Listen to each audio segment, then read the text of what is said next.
नमस्कार विद्यार्थी मित्रांनो, पोस्ट ऑफिस जीडीएस ग्रामीण डाकसेवक भरती 2024 महाराष्ट्र तर पहा विद्यार्थी मित्रांनो, अजूनही जे चौथी लिस्ट या ठिकाणी आली नाही आहे आणि भरपूर विद्यार्थ्यांचे वारंवार एकच कमेंट होती की सर पोस्ट ऑफिस जीडीएस ग्रामीण डाकसेवकची चौथी लिस्ट कोणत्या तारीखपर्यंत येणार आहे की नाही येणार आहे, असे सुद्धा बरेच विद्यार्थ्यांचे कमेंट येत आहे।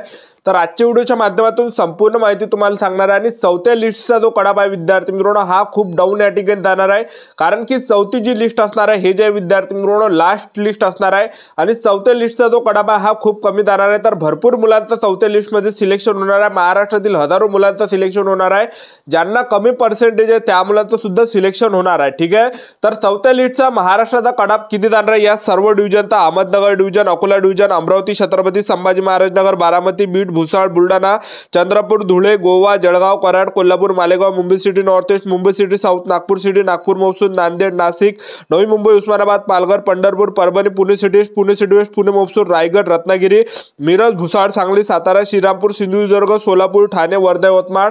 तर या सर्व डिव्हिजनचा कॅटेगरीनुसार SC, ST, OBC, WS, open, PWD या कॅटेगरीचा कडाप किती जाणार आहे, सेफ झोन काय असणार आहे, सिलेक्शन होण्यासाठी किती पर्सेंटेज आपला, संपूर्ण माहिती तुम्हाला आजच्या व्हिडिओच्या माध्यमातून सांगणार आहे आणि मेन म्हणजे हे सुद्धा सांगणार आहे चौथी लिस्ट कोणत्या तारीखपर्यंत येणार आहे। तर आजचा व्हिडिओ खूप महत्त्वाचा होणार आहे, व्हिडिओ शेवटपर्यंत बघा आणि व्हिडिओला आताच लाईक करा। नमस्कार विद्यार्थी मित्रांनो, नोकरी लाईन मराठी यूट्यूब चॅनलवर मी गोपाल अनखळे तुमचं सर्वांचं सहर्ष स्वागत करतो। तर मित्रांनो, व्हिडिओचा थंबनेल बघून तुमच्या लक्षात आलं असेल की आपला व्हिडिओ कोणत्या टॉपिकवर होणार आहे। व्हिडिओ सुरू करण्याच्या आधी आपल्या यूट्यूब चॅनलला सबस्क्राइब करा, जेणेकरून प्रत्येक भरतीचे अपडेट तुमच्यापर्यंत सर्वात आधी पोहोचेल। जास्त करून पोस्ट ऑफिस जीडीएस ग्रामीण डाकसेवक भरतीच्या रिलेटेड जास्त व्हिडिओ आपल्या चॅनलवर अपलोड करत असतो।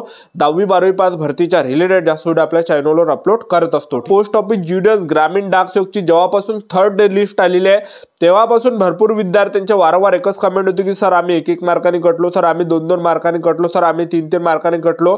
आणि तिसऱ्या लिस्टमध्ये असं सुद्धा पाहायला भेटला की ज्या मुलांना जास्त पर्सेंटेज होतं पण त्यांचं सिलेक्शन झालं नाही आणि त्यापेक्षा कमीवाल्या मुलांचं सिलेक्शन त्या ठिकाणी झालेलं आहे। तर हे काहीतरी विद्यार्थी मित्रांनो अंदर त्या ठिकाणी काही ना काही घोर त्या ठिकाणी चालू आहे, कारण की बऱ्याच मुलांचे मला वारंवार एकच कमेंट होती की सर आम्हाला जास्त असून सुद्धा आमचं या ठिकाणी सिलेक्शन झालं नाही। ठीक आहे, असे बरेच मुलांची कमेंट होते। तर पहा विद्यार्थी मित्रांनो, आता पोस्ट ऑफिस जीडीएस ग्रामीण डाकसेवकची चौथी लिस्ट कोणत्या तारीखपर्यंत येणार आहे, कारण की मी आता सुद्धा चेक केलं पण अजूनही जे पोस्ट ऑफिस जीडीएस ग्रामीण डाकसेवकची चौथी लिस्ट आली नाही, तिसरी लिस्ट इथं दाखवून राहिली।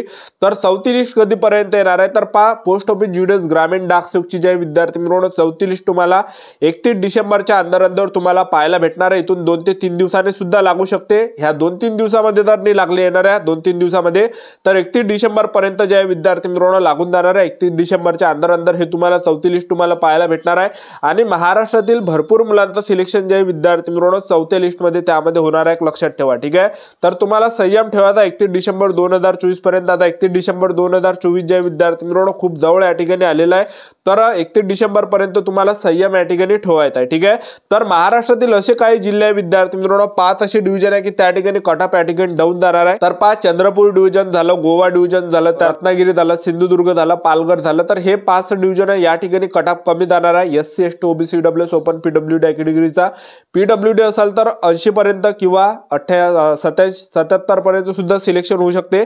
त्याचबरोबर एसटी ईडब्ल्यूएस कॅटेगरीचा जो कडाप आहे या ठिकाणी 86 पर्यंत तुमचं सिलेक्शन होऊन जाणार आहे। एसटी ईडब्ल्यूएस कॅटेगरीचा एससी, ओपन, ओबीसी कॅटेगरीचे जर असाल तर जवळपास 88-89 पर्यंत तुमचं सिलेक्शन या ठिकाणी होऊन जाणार आहे। ह्या चंद्रपूर डिव्हिजन झालं, गोवा डिव्हिजन झालं या ठिकाणी। ठीक आहे, आणि त्यानंतरचं जे डिव्हिजन आहे तर त्या विद्यार्थी मित्रांनो या ठिकाणी अहमदनगर डिव्हिजन आहे, त्याचबरोबर ज्या अकोला डिव्हिजन आहे, अमरावती डिव्हिजन आहे, छत्रपती संभाजी महाराज नगर डिव्हिजन आहे, बारामती डिव्हिजन आहे, बीड डिव्हिजन आहे, भुसावळ डिव्हिजन आहे, धुळे डिव्हिजन आहे, बुलढाणा डिव्हिजन आहे।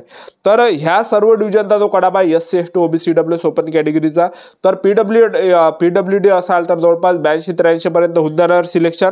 एसटी आणि ईडब्ल्यूएस कॅटेगरीचे असाल तर 87 पर्यंत सिलेक्शन जाणार 87-88 पर्यंत। त्याचबरोबर तुम्ही एससी, ओबीसी, ओपन कॅटेगरीचे असाल तर 89-90 पर्यंत या ठिकाणी तुम्हाला सिलेक्शन पाहायला भेटणार आहे। त्यानंतर जळगाव डिव्हिजन आहे, कराड डिव्हिजन आहे, कोल्हापूर डिव्हिजन आहे, Malegaon, Mumbai city north west आहे, Mumbai city south, Nagpur city, Nagpur महसूल, नांदेड, नाशिक, तर ह्या डिव्हिजनचा जो कटाप आहे तर पहा विद्यार्थी मित्रांनो पीडब्ल्यूडी कॅटेगरीचे असाल तर जवळपास 80-82 पर्यंत सिलेक्शन होऊन जाणार आहे आणि एसटी ईडब्ल्यूएस कॅटेगरीचे असाल तर 87 ते 88 पर्यंत सुद्धा तुमचा होऊन जाणार आहे या ठिकाणी। आणि एससी, ओबीसी, ओपन कॅटेगरीचे असाल तर 89 ते 90-91 पर्यंत या ठिकाणी कटाप तुम्हाला पाहायला भेटणार आहे। त्यानंतरचं जे डिव्हिजन आहे मुंबई डिव्हिजन आहे, उस्मानाबाद औरंगाबाद डिव्हिजन आहे, पालघर डिव्हिजन आहे, पंढरपूर डिव्हिजन आहे, Parbhani division, Pune city east, Pune city west, Pune मुफसूर, रायगड. तर ह्या डिव्हिजनचा जो कडाप आहे पीडब्ल्यूडी कॅटेगरीचा असाल तर 83-84 पर्यंत होऊन जाणार आहे आणि एसटी ईडब्ल्यूएस कॅटेगरीचा असाल तर जवळपास 87-88 पर्यंत या ठिकाणी सिलेक्शन होणार आहे. एससी ओबीसी ओपन कॅटेगरी असाल तर 89-90-91 पर्यंत या ठिकाणी कटाप जाणार आहे. त्यानंतरचं जे डिव्हिजन आहे मिरज डिव्हिजन आहे, भुसावळ डिव्हिजन आहे, सांगली डिव्हिजन आहे. तर या ठिकाणी जो कडाप आहे एसटी ईडब्ल्यूएस कॅटेगरीचा जर तुम्ही असाल तर जवळपास 88 ते 87 च्या आसपास या ठिकाणी तुमचं होण्याची दाट शक्यता आहे. पीडब्ल्यूडी कॅटेगरीचे असाल तर 80 पर्यंत सुद्धा सिलेक्शन होऊ शकते. एससी ओबीसी ओपन कॅटेगरीचे असाल तर 89 ते 90 च्या आसपास या ठिकाणी कटाप जाणार आहे. त्यानंतर पहा विद्यार्थी मित्रांनो, सांगली झालं, सातारा झालं, श्रीरामपूर झालं, सोलापूर झालं. Satara division, Sangli division, Shrirampur division, Solapur division. तर या ठिकाणी एसटी ईडब्ल्यूएस कॅटेगरीचा कटाप जवळपास 87 ते 88 च्या आसपास जाणार आहे. एससी ओबीसी ओपन कॅटेगरी 89-90-91 च्या आसपास या ठिकाणी जाणार आहे. पीडब्ल्यूडी असाल तर 80 पर्यंत 85 च्या आसपास या ठिकाणी जाणार आहे. त्यानंतरचं जे डिव्हिजन आहे कोल्हापूर डिव्हिजन झालं, ठाणे डिव्हिजन झालं, वर्धा, यवतमाळ. तर ह्या डिव्हिजनचा जो कटाप आहे थोडा कमी सुद्धा या ठिकाणी जाऊ शकते. एसटी आणि ईडब्ल्यूएस कॅटेगरीचा जवळपास 87 पर्यंत जाऊ शकते. एससी ओबीसी ओपन कॅटेगरीचा 89 पर्यंत सुद्धा जाऊ शकते. त्याचबरोबर पीडब्ल्यूडी कॅटेगरीचे असाल तर 80-85 च्या आसपास या ठिकाणी जाऊ शकते. तर एवढाच या ठिकाणी सेफ झोन असणार आहे पोस्ट ऑफिस जीडीएस ग्रामीण डाक सेवक चौथी लिस्ट. आणि मी जो तुम्हाला हा कटाप सांगितलं तर यापेक्षा सुद्धा कटाप जे विद्यार्थी मित्रांनो कमी जाणार आहे. ठीक आहे, 1, 2, 3, 4 मार्काने सुद्धा या ठिकाणी यापेक्षा कमी जाऊ शकते कटाप. एक लक्षात ठेवा. तर तुम्हाला जे एवढा धरून नाही चालत आहे तर याच्यापेक्षा सुद्धा थोडा कमी जाणार आहे कटाप. आणि सर्वात कमी जो कटाप जाणार आहे पीडब्ल्यूडी कॅटेगरीचा कटाप सर्वात कमी जाणार आहे. 75-80 वाल्यांचं सुद्धा सिलेक्शन तुम्हाला पाहायला भेटणार आहे चौथ्या लिस्टमध्ये. जे पीडब्ल्यूडी कॅटेगरीचे असाल तर कोणतेही डिव्हिजन असो 75-80 च्या आसपास या ठिकाणी सिलेक्शन होणार आहे. आणि सर्वात कमी जो कटाप जाणार आहे तो जाणार आहे आणखी एसटी आणि ईडब्ल्यूएस कॅटेगरीच्या मुलांचा सुद्धा सर्वात कमी कटाप जाणार आहे. तर पहा 80 वर सुद्धा सिलेक्शन मुलांचं होऊ शकते, 75 वर सुद्धा सिलेक्शन होऊ शकते या कॅटेगरीचे असाल तर तुम्ही. एसटी ईडब्ल्यूएस कॅटेगरीचे असाल तर 75 ते 80 च्या आसपास सुद्धा कटाप काय काय डिव्हिजन मध्ये या ठिकाणी जाणार आहे. आणि सर्वात हाय जो कटाप जाणार आहे ओबीसी झालं, एससी झालं, ओपन झालं, ह्या कॅटेगरीचा कटाप हा या ठिकाणी जाणार आहे. ठीक आहे, तर एवढा या ठिकाणी सेफ झोन आहे विद्यार्थी मित्रांनो. आणि चौथ्या लिस्टमध्ये जे आहे चौथ्या लिस्टमध्ये काय काय डिव्हिजन मध्ये जे आहे विद्यार्थी मित्रांनो 80 पर्यंत 85 पर्यंत मुलांचं सिलेक्शन तुम्हाला पाहायला भेटणार आहे. एक लक्षात ठेवा, कारण की चौथी जी लिस्ट असते जे सर्वात शेवटली जी लिस्ट असते तर ते सर्वात डाऊन जात असते. एक लक्षात ठेवा, खूप कमी डाऊन या ठिकाणी कमी कटाप या ठिकाणी चौथ्या लिस्टचा जाणार आहे. एक लक्षात ठेवा. नाही तर तुम्ही अगोदर सुद्धा पाहू शकता की याच्या अगोदर सुद्धा लास्ट लिस्टमध्ये जर तुम्ही पाहिलं तर लास्ट लिस्टमध्ये खूप कमी कटाप या ठिकाणी जाते. ठीक आहे, तर लास्ट लिस्टमध्ये महाराष्ट्रातील हजारो मुलांचं या ठिकाणी सिलेक्शन होणार आहे. लक्षात ठेवा.